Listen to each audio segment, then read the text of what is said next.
welcome to this pre-calculus class 7. This is from 4.2 section. So this is the agenda: rational functions, then asymptote. We have three different types of asymptotes here. And let's begin. So what is a rational function? You will see in the word rational there is some ratio. You will see this is ratio and RATI or ratio. So ratio means fraction. Basically, this is some functions. This is a function, then divided by another function. Then the whole thing together is called rational function. So this is a small function, then divided by another function. Together it is called the rational function. This is similar to the rational number. You know, rational number means what? 2 by 3, somewhat, some kind of that kind of number. Let's say if I write 2 divided by 3, this is what? Suppose 2 divided by 3. This is a fraction, right? This is a ratio. Ratio of 2 and 3 is called 2 by 3. So in this case it is function. Okay, in this case it is function. Function means suppose if I write, let's say twice x minus o. My writing is, oh my god, this is so funny because I am just writing it by using the mouse pad. Let's say twice x minus 1 divided by x squared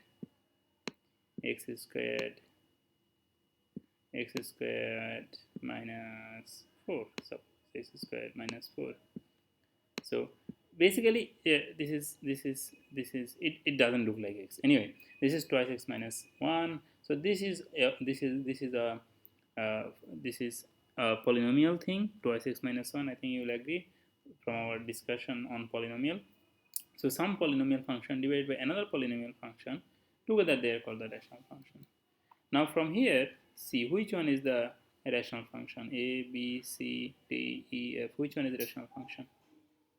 I think you all will say that this one is the rational function, and that is correct. This one is the rational function. See, some function divided by some other function. This is the rational function. Now, domain of a rational function. So now we will try to locate the domain of a rational function. Let's go back. What is the domain of, say, for example, this polynomial function? What is the domain of this? In fact, domain of any polynomial function is all real number. I mean, when it is not, unless otherwise stated, or else this is the situation.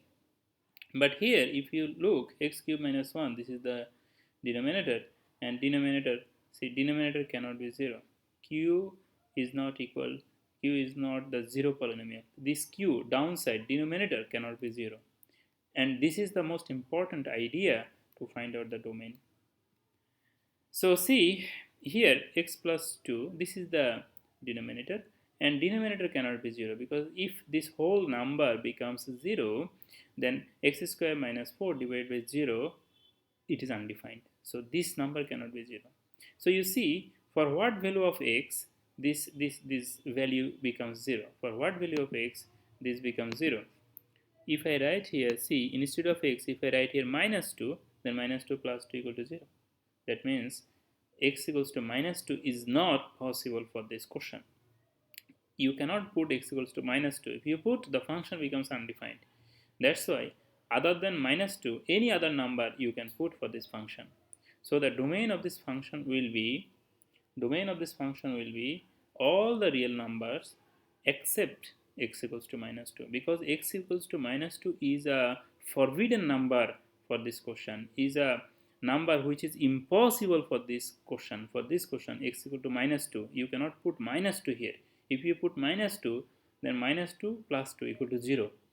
Denominator 0 means it is undefined.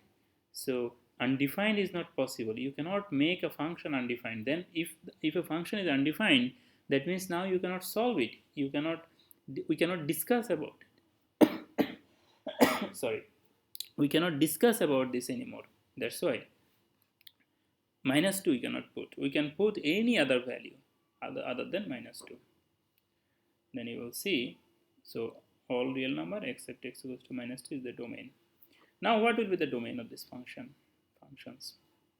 This one, I think you will have some idea from this. So here what we wanted to show you is although you can do this cancellation, then it becomes something new.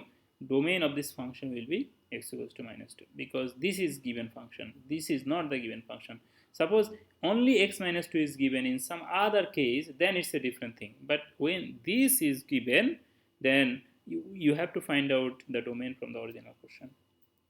So you can just ignore it, because we have to find out the domain from the given question, not from the simplification, because simplification is telling us something else.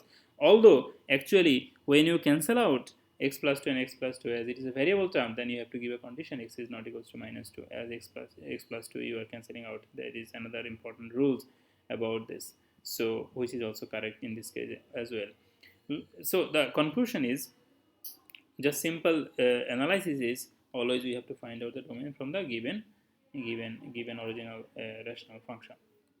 So for this one, what will be the domain? See, all real number except x equals to what? This is x minus 3, that means plus 3 you cannot put here.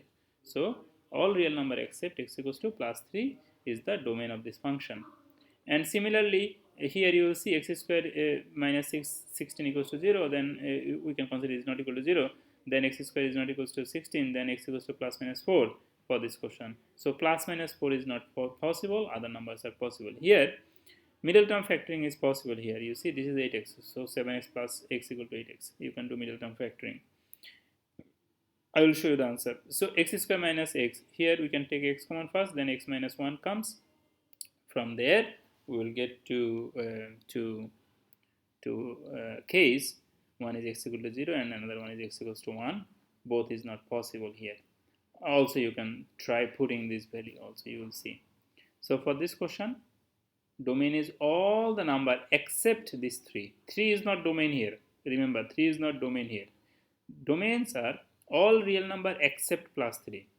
All real number except 4 and minus 4 is the domain.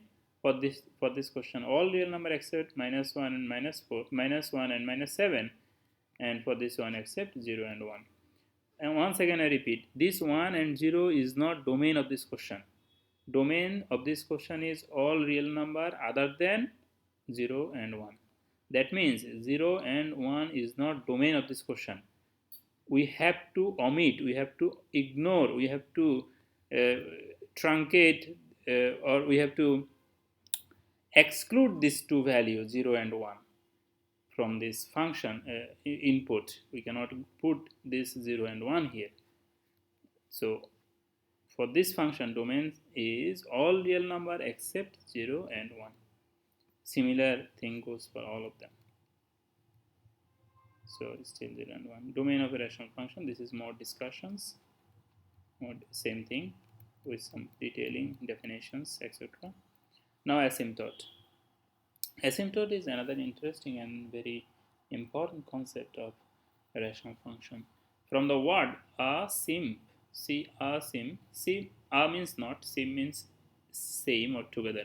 That means not same or not together. It means something comes close but never exactly together. What does it mean? It means this. See this. See, this is a graph. A graph is coming closer. This is a graph. Some graph is coming closer, and then all of a sudden it started going up, and it is going up like forever. And the graph is coming closer to this vertical line. This vertical line from both directions. See, graph is coming closer to this vertical line, this red dotted vertical line, but it is not touching or crossing that vertical line. Then this red color, red dotted vertical line, is called the vertical asymptote. X equal to c. X equal to c means x equals to some number. Here also see, x equal to c means x equal to, let's say this is 2, so it will be x equals to 2. This equation of this line will be x equals to 2. This will be like x equals to minus 2 if at this point it is minus 2, then okay. Then here also see, the graph is this blue color is the graph. The graph is coming closer and closer to this line, but it is not actually touching or crossing that line. So this is the vertical asymptote. Why it is vertical asymptote? Because the line is vertical. This line is vertical. Similar thing goes for horizontal asymptote. The graph is coming closer and closer and closer to this this horizontal line, horizontal red color line. So this is called the horizontal asymptote. Horizontal asymptote is y equal to L, means y equal to some number here. Let's say if it is 1, this line is 1, suppose this red color dotted line is 1, then it will be y equal to 1.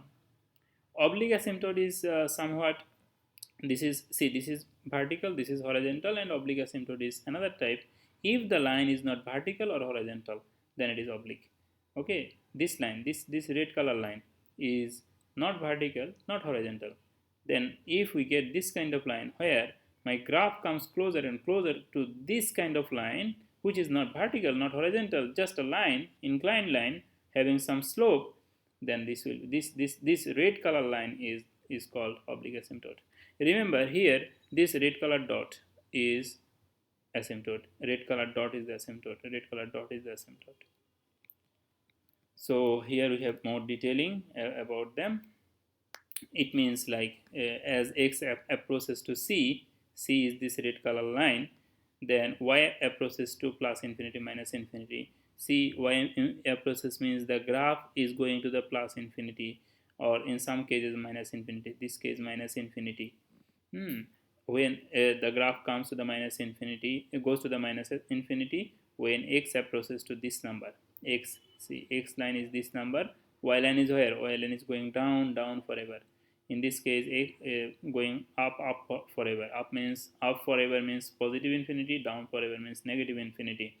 And at that time, x is just some number. Let's say 2, 3, whatever you say. Okay. Can the graph intersect it? Can the graph intersect means can the graph intersect this vertical asymptote? Answer is no. They can never intersect. In horizontal and in oblique, in some cases that we will discuss in another video. Actually, we have some solid maths from 4.3. There I will show you where the graph actually sometimes intersect horizontal asymptote or oblique asymptote. Okay.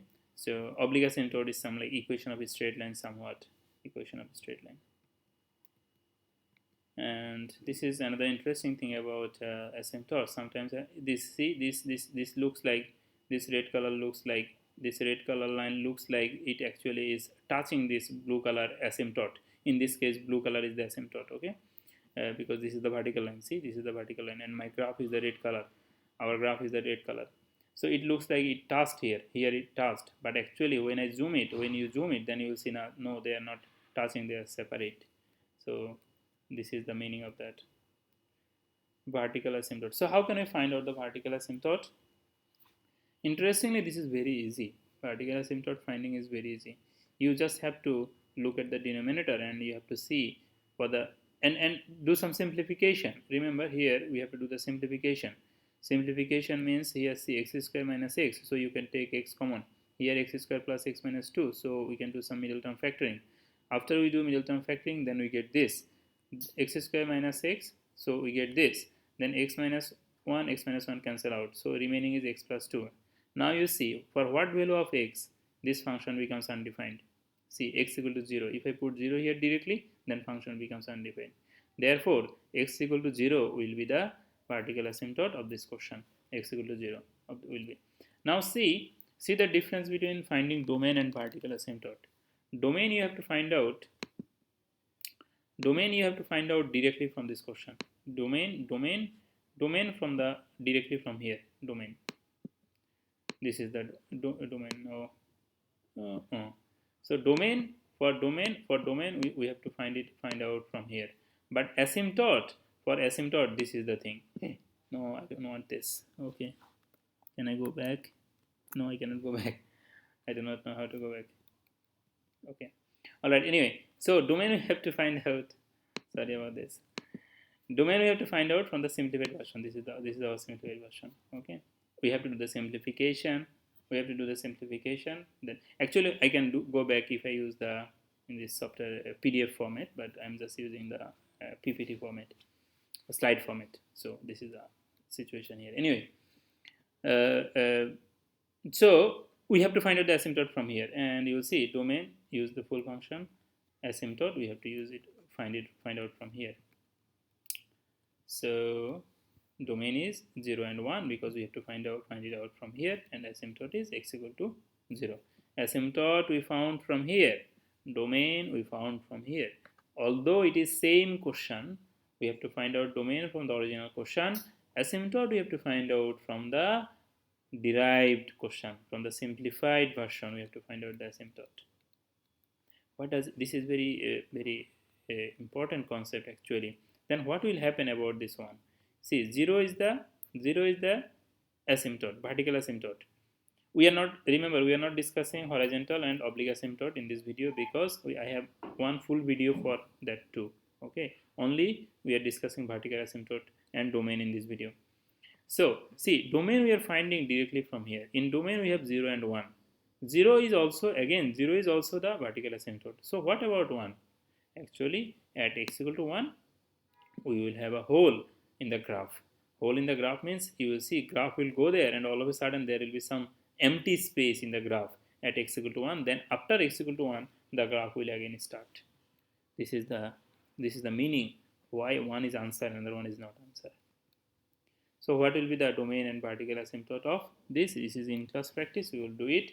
And if you want to give a practice, now you can do this. Answer is here. So answer of this is here. We will discuss this in the class in detail. Okay, that's the end of the class, and these are the homework for the next class.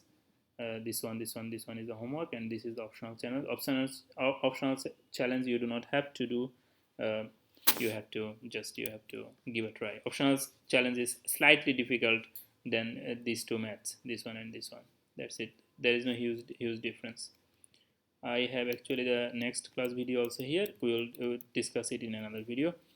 All right. Thank you all. Thank you very much. Bye bye.